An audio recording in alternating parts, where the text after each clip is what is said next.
commence ça. Yes, sir. Pendant que j'habitais en Europe, j'ai pu visiter plusieurs distilleries dans différents pays. J'ai goûté de merveilleux produits issus de savoir-faire ancestral. À mon retour au pays en 2006, on comptait sur les doigts d'une main les distilleries québécoises. Heureusement, les lois ont changé et maintenant, des dizaines de passionnés peuvent inventer les alcools du terroir.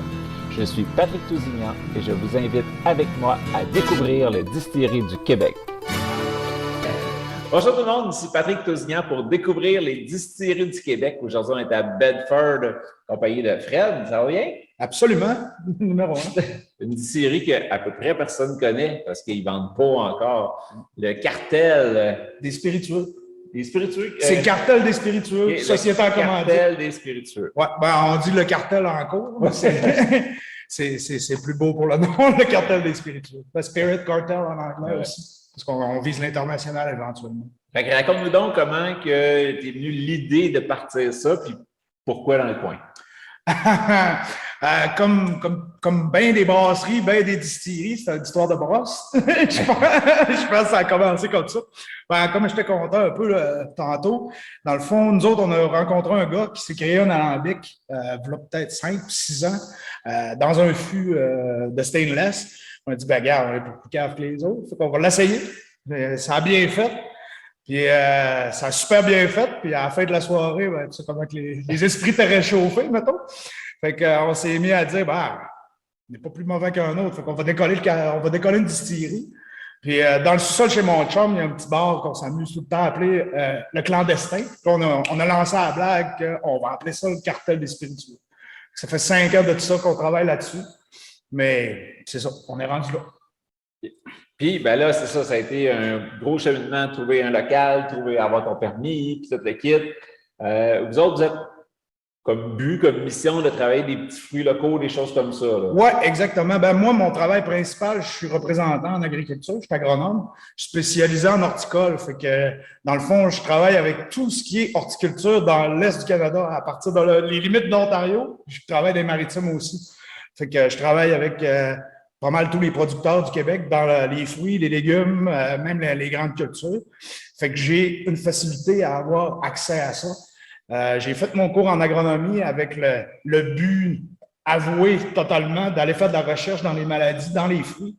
À l'époque, je voulais déménager en Ontario, dans la région du Niagara, pour aller travailler à Vineland, le centre de recherche là, dans le raisin.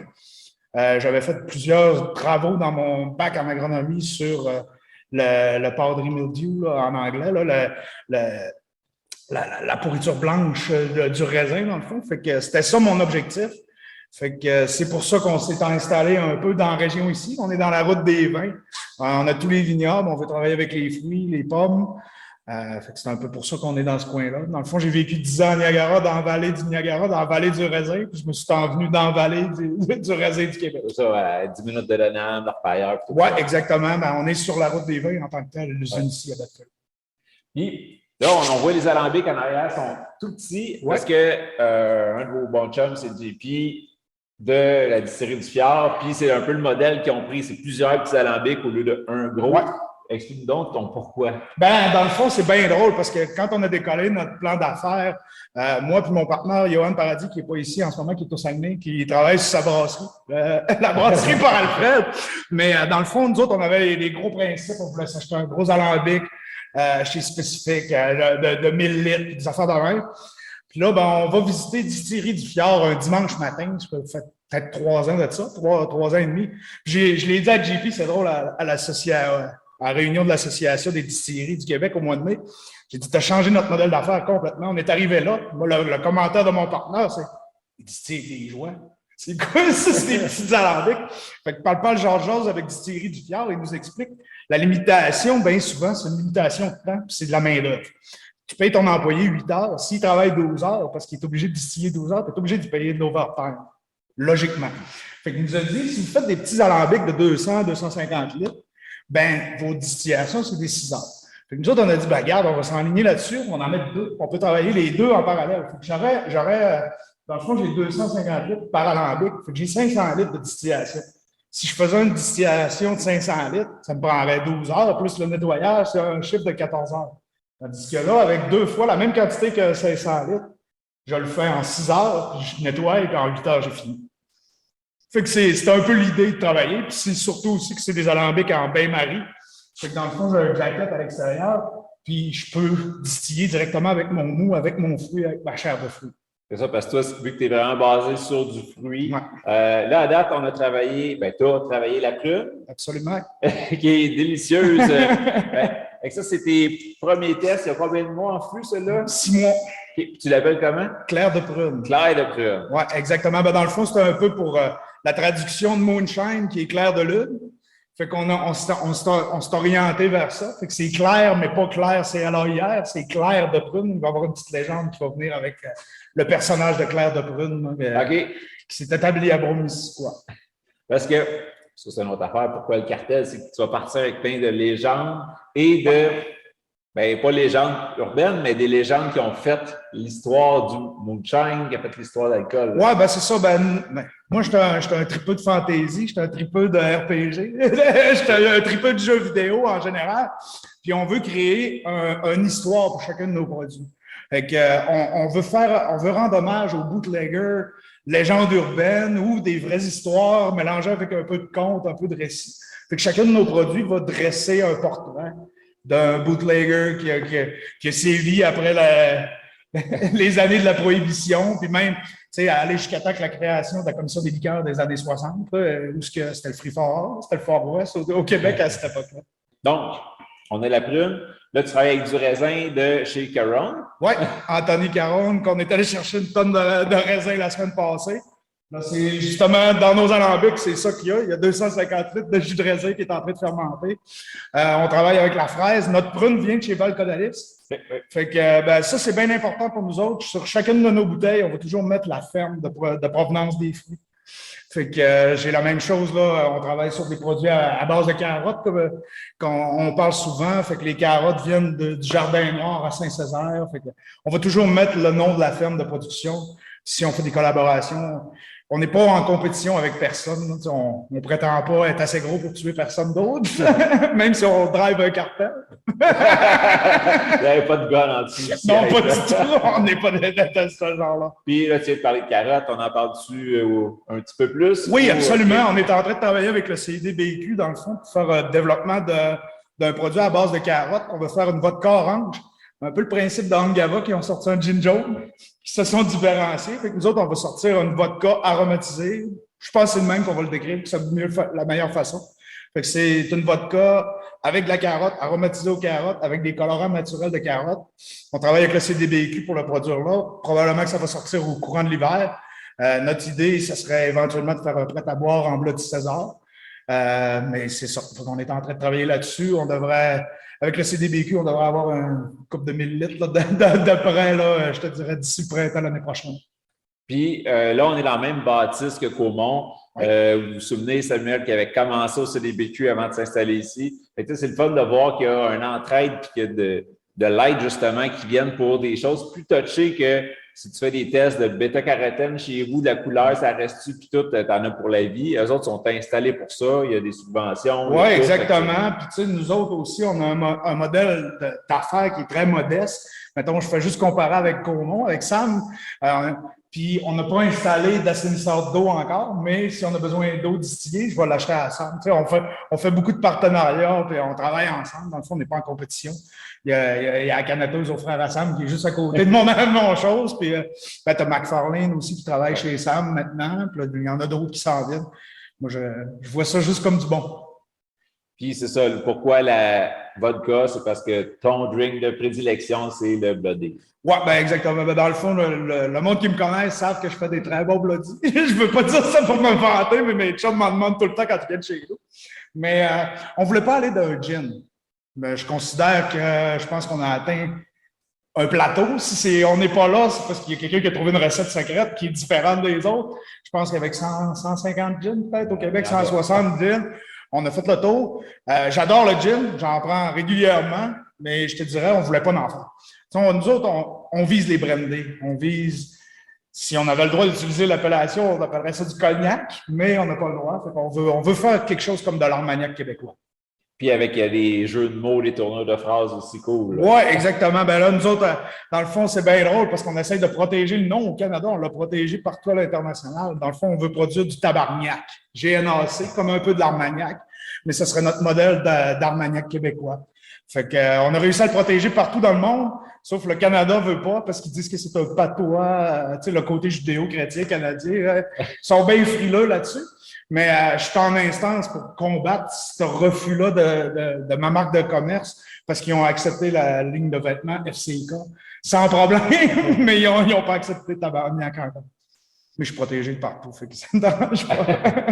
Puis ici, tu es à côté de la rivière au Brochet. Oui. Il y a le barrage juste un petit peu plus haut. Et puis, il y a un tunnel qui rend accès, puis ça va te donner quelque chose de vraiment différent pour ta distillerie. Oui, absolument. Nous autres, dans le fond, l'usine ici à Bedford, Sam, je ne me rappelle pas s'il en a parlé, l'usine date de 1850. C'est une ancienne usine d'aiguilles. Fait quand on parle de 1850, il n'y avait pas les facilités électriques, les facilités. Fait qu'ici, il y a un barrage. Dans le fond, en arrière du mur blanc que vous voyez là, c'était là que les turbines électriques étaient. Le local ici était l'ancien entrepôt de produits chimiques de l'usine, dans le fond, pour les huiles et les choses comme ça. Fait que ça nous a donné que directement ici, en dessous du local, on a un tunnel qui fait à peu près une dizaine de pieds de haut, qui va jusqu'au barrage, mais qui n'est plus utilisé par personne. Avec les crues de l'eau, il y a à peu près 2 à 3 pieds d'eau qui montent dans le fond du tunnel, ce qui nous laisse un 6 pieds de haut dans les airs. On travaille éventuellement à vouloir faire un champ là-dedans. C'est pour pouvoir utiliser les intempéries de Dame Nature, là, le gel, le dégel, pour pouvoir nous aider avec l'extraction de la part des anges. Puis dans ton plan d'affaires, j'imagine, tu as fait une évaluation du marché. Là, tu t'en vas dans les eaux de vie. C'est quoi, tu penses, qui va faire la différence avec les eaux de vie qu'on a déjà puis qui sont dures à rentrer sur le marché? Je te dirais, c'est notre approche du terroir à la bouteille. Je pense que de connecter le fermier avec la bouteille, tu sais, d'identifier la ferme de production va faire une différence. C'est drôle parce que moi, dans mon autre carrière, qui est autre que distillateur en tant qu'agronome, j'ai travaillé avec les brasseries beaucoup, avec les malteries québécoises. Puis on a fait un festival de bière que j'ai commandité en Mauricie, dans le coin de Trois-Rivières. Puis on a amené pour chaque brasserie le fermier qui produisait les céréales. Ça l'a fait un succès fou. Le monde était là. Hey, c'est fun de voir ça, c'est la céréale de tel. C'est un peu sur cette idée-là. Je pense que c'est ça qui va nous différencier. Puis aussi, on a 30 ans de dégustation d'alcool. Je pense que nos palettes, nos papiers gustatifs sont pas mal étirés. Puis on ne fera jamais un produit qui ne nous satisfera pas. Je pense qu'on est les pires critiques pour nous autres mêmes. Ça, c'est souvent dans le côté entrepreneur. Mais on veut mettre un standard de qualité qui est exceptionnel dans nos produits. Fait que ça va être un différenciateur, mais c'est surtout d'amener le terroir à la bouteille là, qui va être notre différence. Fait qu'on s'attend peut-être au maximum au printemps, on va avoir un petit peu de clair de prune à vendre. Clair de prune, je l'envoie à la sac aussitôt que c'est distillé. Tout est plein, les fermenteurs sont pleins. J'aurais déjà distillé en fin de semaine si ça avait fini de fermenter. Là, c'était pas fini. Il y a eu un petit jeu de pH. Aussitôt que c'est fini de distiller, je vais avoir du clair de prune blanc, dans le fond non vieilli. Puis je vais avoir un small batch de vieilli qui va avoir vieilli 6 mois. Fait que le temps d'envoyer ça à la sac, qui me le teste 6 à 8 semaines. Peut-être Noël! Yes. Puis, donc, clair de prune en premier, après Tabarnak peut-être. Ben, Tabarnak, non, ça va être 3 ans en barrique. Okay. Tabarnak, c'est dans 3 ans. C'est comme un whisky, ça prend minimum 3 ans ou c'est toi qui t'es mis ça comme limite? Ben, c'est parce que les brandés, c'est 2 ans, je pense. Fait que nous autres, on va y aller. On y va comme un brandé de raisin. Fait que je me mets 2 ans. Je vais peut-être en sortir. Là, on va mettre 3 fois des fûts de 50 litres. En vieillissement, fait qu'on va avoir 150 litres en vieillissement. Si au bout de 2 ans, ça fait mon affaire, je vais peut-être en sortir un baril, d'en garder 2. On sait pas, on va voir. Mais ça, c'est Dame Nature qui va décider pour nous autres. Là. Quand tu fais âger de l'alcool, tu sais jamais comment ça va virer à la fin. Tu peux t'en douter, là, mais il faut que tu testes tout le temps constamment, puis tu vas chercher les échantillons. Ça fait partie de la partie plate de la job, de goûter. Non, ouais, ça, c'est difficile. Votre carotte, peut-être pour les fêtes aussi? Votre carotte, comme c'est là, je pense que ça va être peut-être ça va être au courant de l'hiver, sinon ça va être au courant du printemps l'année prochaine, c'est sûr, sur ça.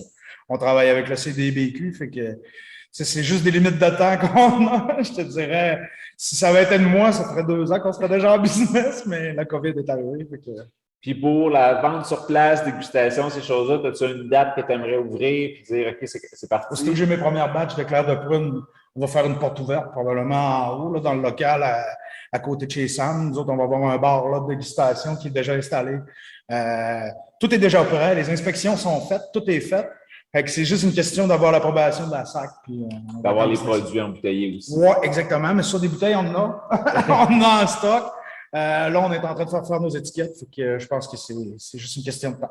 Parfait. Bien, merci beaucoup. Fait que suivez ça. Le cartel des spiritueux sont déjà sur Facebook, un peu partout. Fait que vous allez avoir les nouvelles là pour dire quand c'est à vendre, quand que vous pouvez passer goûter. 10 minutes de Lenham. Fait que ceux qui viennent aux pommes, ceux qui viennent faire la route des vins, continuez un petit peu plus loin. Venez voir Comont en même temps. Puis venez goûter à tous ces produits-là. Oui, puis il y a la brasserie, l'autre brasserie aussi, qui est dans la même usine. Fait qu'on appelle ça le centre d'achat des alcools du Québec. Merci. Santé!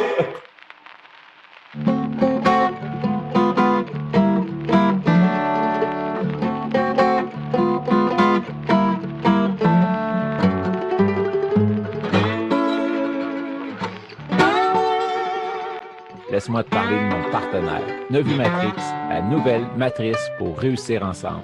C'est grâce à eux si je peux vivre mon rêve de partager toutes ces belles aventures parmi les distilleries du Québec. Clique sur le lien en bas, toi aussi tu mérites de vivre ton rêve.